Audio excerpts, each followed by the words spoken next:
Bonjour à tous et bienvenue dans une nouvelle vidéo. Alors aujourd'hui j'ai décidé de vous présenter notre Clio aménagé où on peut dormir à 2 personnes dedans.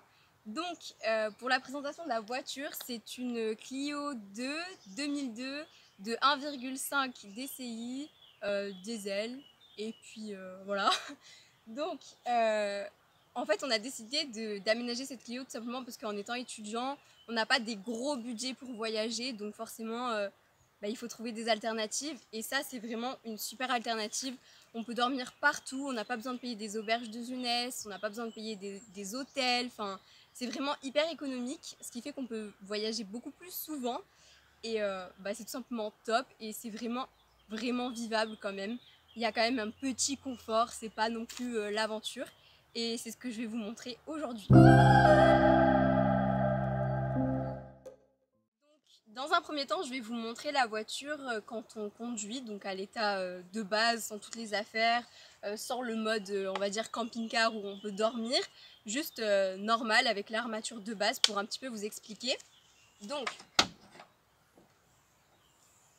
ça se présente comme ça, mais avant tout, petit disclaimer, la voiture elle est vraiment pas très propre, mais pour être honnête, du coup ça fait 1 an et demi qu'on a déjà la Clio aménagée.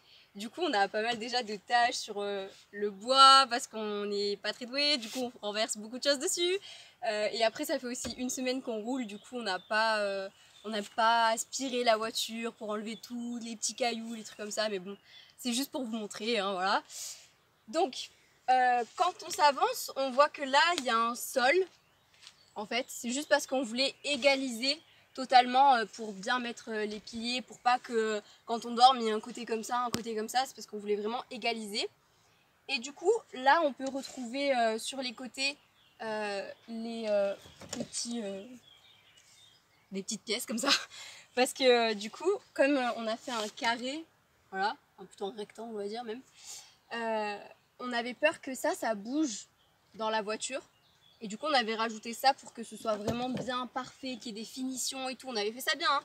Mais au final ça sert à rien du tout. Ça bouge quand même pas, même si on les enlève. Et puis à la fin ça nous saoulait de les remettre et de les enlever, parce que je sais pas si vous voyez, là il y a un petit truc blanc là, pour le remettre comme ça là. Pour le remettre comme ça, il fallait revisser à chaque fois et tout. Du coup on a eu la flemme de le faire. On les a laissés dehors et c'est pour ça que maintenant ils rentrent plus bien. Ils sont un petit peu gondolés du coup à cause de l'humidité. Donc si vous en faites une de Clio aménagée, c'est pas vraiment utile. Voilà. Ensuite du coup sur cette surface là, ce sol qui du coup va du coffre au siège passager qu'on a enlevé. Bien sûr je vais pas vous montrer l'étape du siège passager qu'on enlève puisque c'est juste des boulons à enlever, c'est pas très dur. Mais du coup voilà, on a des piliers de 40 cm qui nous permettent d'avoir du coup 40 cm où on peut ranger un maximum de bordel. Et là c'est ce que vous avez derrière vous, donc ça c'est à peu près ce qu'on emporte quand on part, quand on voyage léger. Donc on a déjà pu prendre plus de choses, notamment un canoë gonflable, enfin plein de trucs comme ça. Mais après ça devient vite chiant parce que dès qu'on veut le moindre truc il faut tout enlever. Là au moins c'est assez fluide quand même dans notre espace en dessous, dans les 40 cm. Ça va, c'est fluide. Mais je reviendrai après sur ce qu'on y met pour vivre à peu près 1 semaine, 10 jours.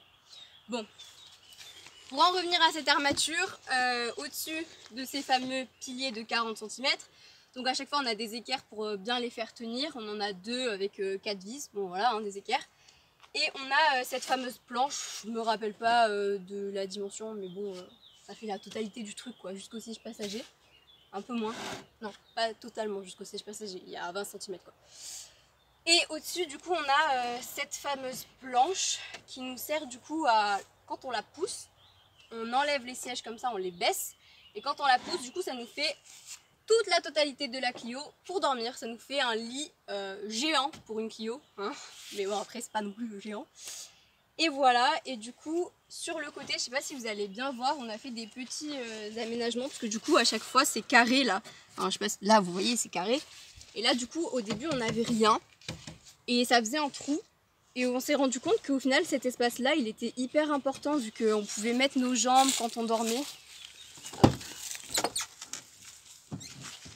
On pouvait mettre nos jambes quand on dormait, donc ce qu'on a fait c'est qu'on a tout simplement rajouter une équerre pour bien tenir là. Et une grosse équerre, pas les petites comme en bas. Et puis voilà, ça tient comme ça. Et on le laisse comme ça. Et donc cette planche, elle est toujours au-dessus quand on roule.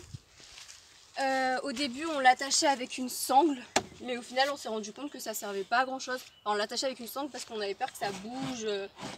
Mais au final, avec les sièges de devant, déjà, non. Et ensuite, avec le poids qu'on met dessus, non plus. Après, devant, ben, qu'est-ce qu'on a?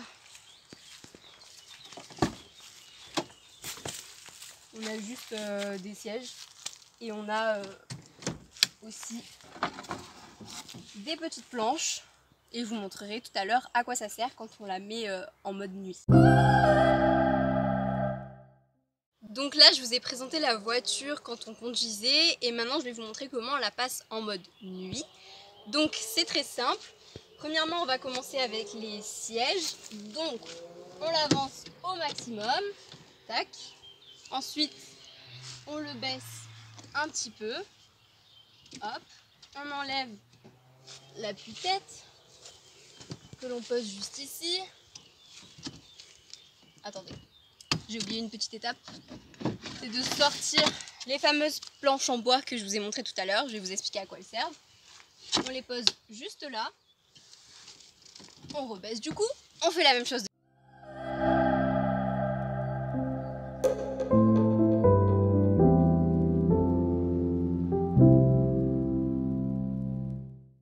Donc une fois s'être occupé des sièges, de les avoir bien baissés, etc., on va s'occuper des petites planches là que je vous ai montré tout à l'heure. Donc sur ces petites planches, on a des petits dessins parce que tout est bien fait. On a des petits dessins comme ça là pour nous dire dans quel sens les mettre tout simplement. Du coup là, on va la mettre dans ce sens. Et vous allez me dire à quoi ça sert. Ça sert tout simplement ce petit assaut à retenir cette planche là, puisque en fait ça va nous servir de pilier, vu que comme vous l'avez vu, on a cette autre planche là, et cette planche là, bon là je vais pas le faire, mais cette planche là elle doit venir jusqu'ici pour nous permettre d'avoir un grand lit. Sauf qu'ici comme il n'y a pas de pilier, ben on va tomber quoi. Donc on a trouvé cette solution là. Cette planche là elle tient puisqu'elle est calée dans le siège, et là ça va nous faire un pilier puisque en dessous, ici, elle va rentrer complètement. Comme ça. Voilà. Donc, cette planche-là, dans un premier temps, on la tire. On la met bien comme ça.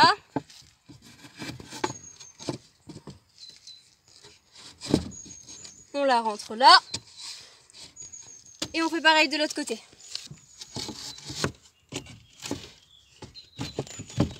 Hop. Et après, vous voyez, c'est un peu bancal. C'est tout simplement parce que juste là, ou là, voilà, vous voyez, il y a encore une fois des équerres où il faut visser. Et donc juste ici, on va juste venir, vous voyez, il y a des trous déjà préfabriqués, là. Et on va juste venir passer la vis et visser avec un tournevis. Ensuite, une fois que c'est fait, du coup, ça nous donne toute cette surface là. Donc là, ben, pour mon copain, c'est lui le plus grand, donc c'est lui qui va dormir là. Et moi, je prends la partie où il y a le volant, où il y a un peu moins d'espace. Et oui, c'est un peu une injustice, mais bon.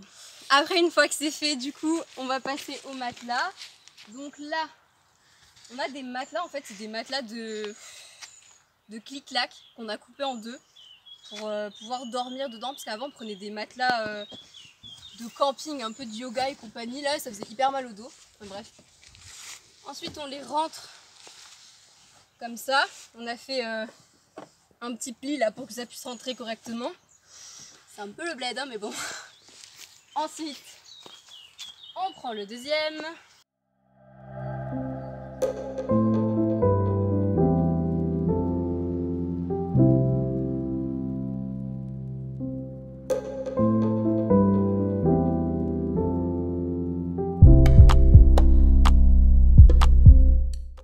Et hop, c'est tout bien calé. Ensuite, on n'a plus qu'à mettre nos petits oreillers tout au bout. Hop. Avec bien sûr une petite couette puisque la nuit il fait froid. Donc pour ça on a juste des duvets qui prennent pas beaucoup de place du coup. Donc on les sort.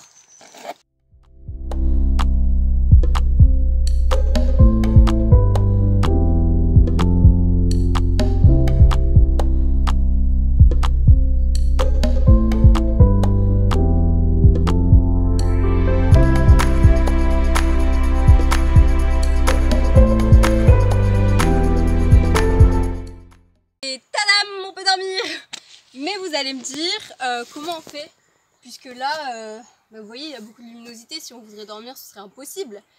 On a pensé à tout. On a des petites fenêtres, dans un genre de papier, un peu comme le papier bulle quoi, mais on peut pas l'éclater, c'est trop dommage. Du coup on a ça pour chacune des vitres, et on vient tout simplement les mettre, histoire de tout isoler de la lumière et de la chaleur. Tadam! On voit plus rien! Enfin si, il y a encore les petites fenêtres là, mais on a aussi une solution.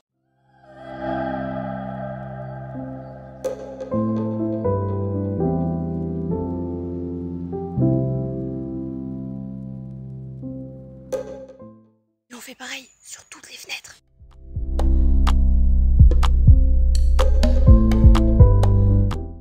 Avant c'est exactement le même concept que les autres, sauf que je sais pas si vous avez remarqué, mais nous, comparé aux autres systèmes pour aménager les Clio, on n'a pas de système d'aération parce qu'on est un peu flemmard. Donc ce qu'on a fait, c'est tout simplement qu'on ouvre un petit peu les fenêtres, voilà, et qu'on met le truc comme ça, on le met un peu comme ça, puis il y a de l'air qui passe quoi. Et ça c'est si on veut être inaperçu dans les villes ou qu'on est dans des gros parkings etc.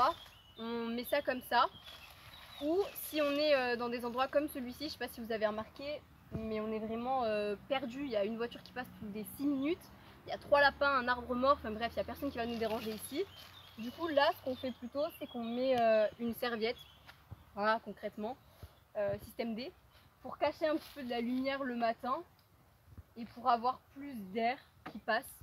C'est super agréable, surtout l'été quand il fait hyper chaud. Et du coup, pour entrer, rien de bien compliqué pour moi qui fais 1m58.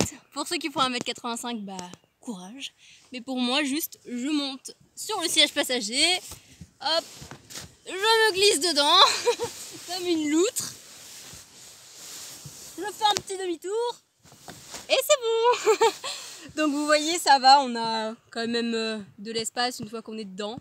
Puis c'est assez confortable. Enfin moi je vous le dis, on dort bien concrètement. Voilà. En espérant que ça vous a plu cette petite vidéo.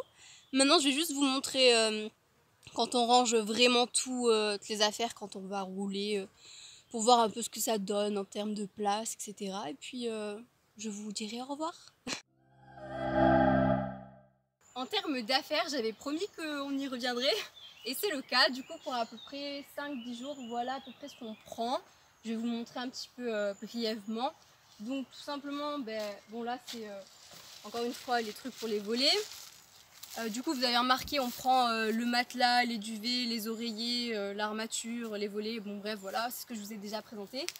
Autrement on prend une petite douche portative, puisque des fois on ne peut pas prendre de douche dans les... Enfin, des fois on va dans les rivières etc. pour se rincer un peu et tout. Mais on peut pas le faire tout le temps, du coup on prend une douche portative qu'on remplit dès qu'on trouve un point d'eau, qu'on laisse au soleil, et après je crois qu'elle peut aller jusqu'à 38 degrés ou 40, un truc comme ça. Donc on la laisse au soleil et puis on prend des douches plus ou moins froides, tout dépend comment on l'a laissée au soleil. Voilà. Ensuite on prend 2 chaises avec une table de camping pour manger, déjeuner, parce qu'on trouve pas toujours des aires de repos, c'est qu'il y a des tables déjà prêtes. Et ça permet d'avoir un certain petit confort, je l'avoue. Puis du coup on a des sacs à dos de randonnée qui ne servent pas à la randonnée, qui servent exclusivement à mettre nos habits. On a un petit box comme ça pour ranger notre nourriture, un sac de linge sale, un sac encore une fois pour ranger la nourriture, un sac poubelle, un sac de vaisselle sale, un sac avec la vaisselle propre, un sac avec de l'eau. On prend aussi avec nous un petit hamac, puisque c'est hyper cool, surtout quand il y a des arbres et tout, pour se reposer en fin de journée, parce qu'il ne faut pas y aller trop vite non plus, ça va. Ensuite on prend toujours un petit sac vide pour pouvoir partir rapidement en randonnée ou en excursion dans les villes, puisque vous voyez tous nos sacs sont déjà complets. Du coup si on doit à chaque fois vider nos affaires, ça va être chiant. Donc on en prend un vide, puis on prend des chaussures, des bâtons de rando et une canne à pêche pour essayer de pêcher, mais ça n'arrive jamais. Et voilà, une fois que la Clio est terminée, que tout est rangé, qu'il ne reste plus rien, ça donne à peu près ça. Donc vous voyez, bon bah, tout le haut bien sûr il est empli de matelas, de coussins et compagnie. Là du coup ça nous fait un petit espace, on range la table, les trucs pour les volets pour que ce soit plus facile d'accès, avec les serviettes et les maillots pour que ce soit plus simple encore une fois si on veut se baigner. Sur le côté on range nos chaussures pour que ce soit plus simple quand on part. Là nos habits, comme ça on a juste à tirer. Puis là les chaises, vu qu'on ne les utilise pas tout le temps, et devant on a accès à tout ce qui est nourriture. On a juste à hop clipser, puis là on a nourriture, poubelle, et là l'eau, mais on est parti la remplir. Et voilà, ça se présente comme ça une fois que tout est bien rangé et la Clio est prête pour de nouvelles aventures.